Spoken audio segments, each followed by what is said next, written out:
Bem-vindos à nossa análise. Hoje a gente vai mergulhar num material bem fascinante, viu? São trechos de um livro antigo chamado How 'Tis Done. Isso, algo como a coisa é feita, né? Exato, é quase um manual do século XIX, sabe? Mostrando os golpes, os esquemas que rolavam muito na época, principalmente contra o pessoal do campo, das áreas rurais. Uhum. E a missão do livro era bem clara, né? Era para ser um alerta mesmo, especialmente para os fazendeiros, para o pessoal das cidadezinhas. Sim, contra aqueles agentes, os vendedores bem espertos, né? Vigaristas mesmo. Pois é, que, segundo o autor, viviam tirando dinheiro dessas comunidades. É um retrato bem vivo de uma época em que, assim, a informação era mais difícil de chegar, né? Com certeza. E uma boa conversa, uma lábia bem feita podia valer ouro ou custar muito caro para a vítima. Nossa, e o livro cobre uma variedade de coisas impressionante, desde venda de mapa, atlas de condado, Ah, sim. até para-raios, direitos de patente que não valiam nada, remédio milagroso, É, aquela coisa toda. propaganda enganosa. A criatividade para enganar era, olha... Enfim, vamos lá, vamos ver como é que essa turma fazia a coisa acontecer. Vamos lá. Então, uma das primeiras indústrias do golpe que o livro detalha é essa dos mapas e atlas de condado. E começou de um jeito curioso, parece. Como assim? Com os estudantes usando um odômetro, sabe aquele aparelho que parece um carrinho de mão para medir distância? Sim. Para mapear as estradas, né? Isso. E só isso já chamava a atenção do pessoal no campo, era uma novidade. Ah, entendi. Abria portas, né? Era a tecnologia chegando. Sim. Mas aí, claro, o pessoal mais esperto viu uma chance ali. Exato. Viram que dava para explorar algo mais humano, digamos. A vaidade. Bingo, o desejo que quase todo mundo tem de ver o nome impresso, de ser reconhecido, né? O livro bate muito nessa tecla. É uma isca poderosa. E como funcionava? Prometiam o quê? Prometiam colocar o nome do fazendeiro em destaque no mapa. Aí o sujeito assinava um contrato lá de 5, 6 dólares, que não era pouca coisa na época, viu? Nossa, era um bom dinheiro. Pois é, e ele nem parava para pensar que, tipo, centenas de outros nomes iam aparecer ali com a mesmíssima proeminência. Claro, todo mundo era importante igual no mapa. E a coisa foi evoluindo, né? Aí vieram os atlas ilustrados, o livro até dá um nome, um tal de A.T. Andreas. Ah, sim, essa ideia levou o negócio para outro nível. Agora não era só um nome. Não, ofereciam vistas das propriedades, desenhos, gravuras das fazendas, sabe? Pagas pro fora, imagina. Lógico. E caro. Entre 36 e 60 dólares por um esboço simples, e tinha que pagar adiantado, meses antes de sair o Atlas. Caramba. E o pessoal pagava? Pagava! Os vendedores, que eles chamavam de viewers, eram mestres em bajular, em fazer o proprietário se sentir o máximo. É psicologia de novo, né? Não vendiam só o desenho, vendiam o status. Isso! Diziam que só iriam colocar as propriedades representativas, aquelas que iam mostrar para o mundo como o condado era próspero. Ah, claro. Que não ia querer fazenda como exemplo de sucesso, né? Pra ficar pra história. A vaidade e esse desejo de deixar um legado, né? Eram muito bem explorados. E não parava aí, não. Depois vieram as biografias pessoais. Cobravam por palavra. A desculpa era, é só para pagar a composição gráfica. Sim. E os retratos. Cidadãos proeminentes. Por 100 dólares, convenciam qualquer um que tivesse um dinheirinho de que ele era um desses. Qualquer um virava proeminente se pagasse, então. Basicamente. O livro conta um caso extremo de um fazendeiro, Samuel Thomas, rico, mas meio pão duro, diz o livro. E aí, conseguiram convencer o homem a encomendar 19 cópias do Atlas. Mais a biografia, mais o retrato, total 642 dólares. Nossa senhora. 642 dólares naquela época. Era uma fortuna. Qual foi a desculpa para ele comprar tanto? Para presentear todos os filhos, os netos, para garantir que a importância da família Thomas ficasse registrada para sempre. Caiu direitinho. É impressionante a lábia, e o livro cita figuras que refinaram isso, né? Tipo Thompson and Everts. Isso mesmo. Eles usavam táticas ainda mais agressivas. Tinha os canvassers relâmpago, agentes de venda super rápidos. E conseguiam apoio de gente importante local, né? Às vezes até na base da pressão. Como assim? Fingiam que iam desistir do projeto no condado. Não tem apoio suficiente. Aí a própria comunidade pressionava quem estava em dúvida para não perder a oportunidade do Atlas. Que estratégia! E tinham discursos prontos, né? A tal peça do visualizador. Cheia de elogio, promessa de reconhecimento, tudo ensaiadinho. Totalmente roteirizado. Era uma venda quase científica. Tanto que o livro fala até de manuais de treinamento para esses agentes, um chamado Sucesso na Prospecção. Sério? Um manual para aplicar golpe? Quase isso. Era um curso de psicologia de vendas, na verdade. Ensinava a ler as pessoas, achar os pontos fracos, explorar a falta de informação. A ideia era organizar a vitória, sabe? Organizar a vitória. Interessante. Tinha que conhecer o produto, ensaiar o discurso até sair natural, dominar a conversa. E esse manual dava dicas práticas? Tipo, o que fazer? Muito práticas. O livro detalha, olha só, conseguir nomes de peso para assinar primeiro, custe o que custar. Nem que desse um desconto escondido para criar o efeito manada. Isso. Usar testemunho de gente dali mesmo, chamar o cliente pelo nome, criar aquela conexão, sabe? Rapport, né? O básico da venda. Exato. Mostrar o produto detalhe por detalhe, focar no benefício, criar o desejo antes de pedir para assinar. E a lista de quem já assinou era a arma final, né? Com certeza. A prova social. Ver o vizinho, o cara respeitado da cidade ali na lista. Quebrava qualquer resistência. Era pura psicologia na veia. E como lidar com objeção? O manual falava disso? Falava. A tática muitas vezes era ignorar ou dar uma resposta meio vaga, desviar o assunto. Clássico. E a aparência do vendedor, crucial. Cabelo e barba bem aparados, unhas limpas, botas engraxadas. A postura também. Nunca rastejar, nunca bajular, nunca choramingar. Tinha que passar confiança. Imagem é tudo, né? E a regra de ouro, nunca discuta. Porque, segundo o manual, ganhar a discussão é perder a venda. Faz todo sentido. Um entendimento bem profundo de como influenciar pessoas, sem dúvida.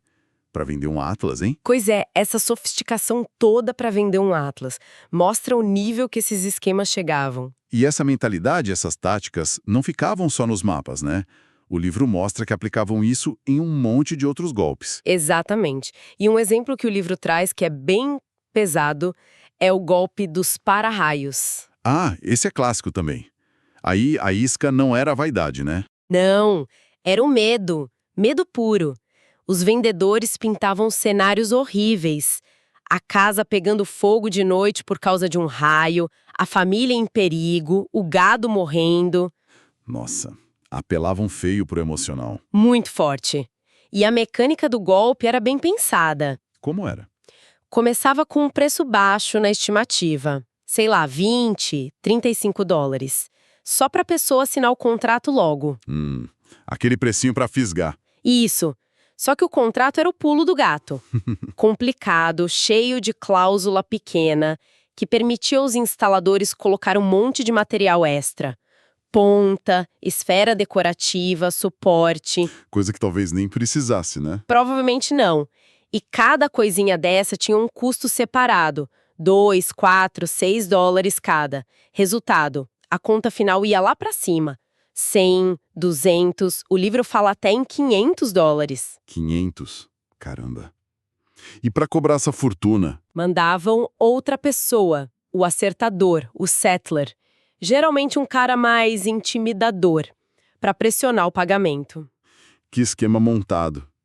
E o para-raio em si funcionava? Olha, segundo o livro, a eficácia era bem duvidosa. E os próprios vendedores muitas vezes sabiam disso. Vendiam uma proteção que talvez não protegesse tanto assim, usando medo e um contrato cheio de armadilha. É a combinação perfeita para o golpe, né? Apelo emocional forte e um contrato que ninguém entende direito. Exato. Exploração total da falta de informação. O fazendeiro confiava no especialista, né? Não tinha como saber se precisava daquilo tudo. E esse padrão de explorar a falta de informação e a confiança se repete em outros golpes que o livro cita, né? Com certeza. Tipo nos golpes de direitos de patente. Ah, esses mexiam com outro desejo humano forte. A ganância. Isso. A vontade de ganhar dinheiro fácil, rápido. Aparecia um vendedor oferecendo direito exclusivo para fabricar e vender uma invenção revolucionária ali na região. Tipo o quê? Um portão diferente? Um moinho de vento novo? Um implemento agrícola que ia economizar um trabalhão. Promessas mil. O livro dá uns exemplos curiosos disso, né? Tem um garfo de feno de um clérigo. Tem, que usou a posição dele para convencer um diácono a comprar os direitos. Tem um carregador de feno também com promessa de lucro absurda. Mas o perigo maior aí era a forma de pagamento. Como assim? Muitas vezes, o fazendeiro assinava o que ele achava que era um contrato de parceria, de agência, mas na real, nas letras miúdas, era uma nota promissória. Pura e simples. Ah, o golpe da nota de mão fraudulenta. Clássico também. Exatamente. O vendedor pegava essa nota, vendia rapidinho com desconto para um banco, para um investidor local. E aí, quando a nota vencia... O fazendeiro era cobrado por esse terceiro, o tal comprador inocente, e só aí descobria que a invenção era furada ou que o direito de vender não valia nada. Perdeu a grana sem nem ter chance de começar. Nossa, manipulavam o sonho de empreender da pessoa, né? E prendiam ela numa armadilha legal. E a rapidez com que a nota circulava dificultava tudo. Outro golpe bem comum que o livro descreve é o golpe do pano. Já ouviu falar? Do pano? Como era esse? Chegavam os agentes na cidade, às vezes com um amigo local junto, que na verdade era pago para dar credibilidade, né? Um cúmplice. Sei, para dar aquele ar de confiança. Isso. E ofereciam peças de tecido. Diziam que era de altíssima qualidade, mas por um preço muito baixo. E qual era a história para justificar o preço? Imperdível. Mas o tecido era bom mesmo? Que nada! O principal era geralmente xode. O livro descreve como lixo de fábrica de lã prensado, material de péssima qualidade. E os outros tecidos do pacote também não valiam nada. Entendi. Enganavam a qualidade. Exato. A vítima, atraída pelo preço baixo, pela conversa do vendedor, pela presença do amigo local, acabava comprando. E, de novo, muitas vezes assinava uma nota promissória. Que era vendida rapidamente. Para um banqueiro, um comerciante, que o livro até sugere que às vezes sabia do esquema. O comprador ficava com um monte de pano ruim e uma dívida. Exploravam a confiança na comunidade e o desejo de fazer um bom negócio, né? Impressionante. E talvez um dos capítulos mais perturbadores do livro seja o dos medicamentos patenteados. Ah, esse campo era terra de ninguém na época, né? Um prato cheio para charlatão. Totalmente. O livro é um desfile de horrores. Xarope para tosse feito com melaço sujo e alcatrão.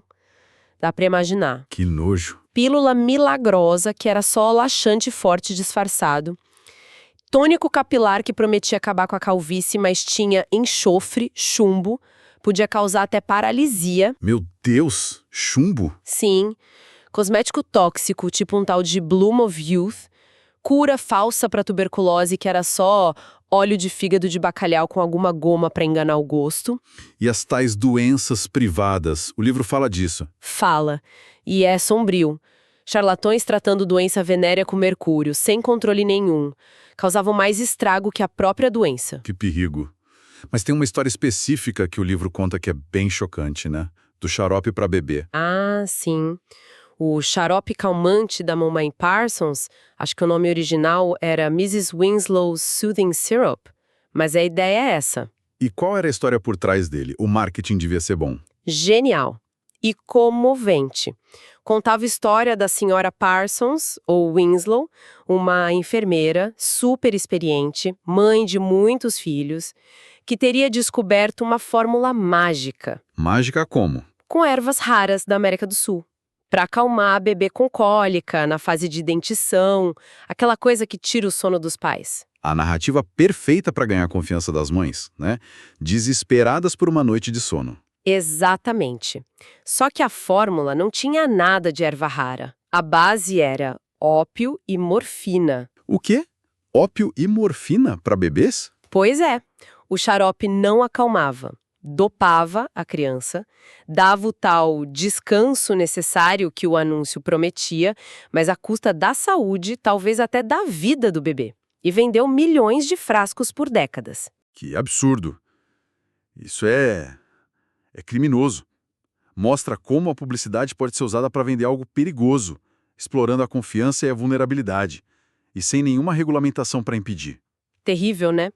E para fechar esse quadro de golpes, o livro ainda cita vários engodos publicitários que chegavam pelo correio ou saíam em jornal. Tipo o spam do século XIX. Quase isso. Uma tal de Clark Co. mandava carta oferecendo ação de mina que nem existia. E usava um truque. Mencionava uma correspondência anterior para a pessoa achar que já conhecia a empresa. Esperto. Criando uma falsa familiaridade. Tinha a American and European Secret Service Company, uma agência de detetive falsa.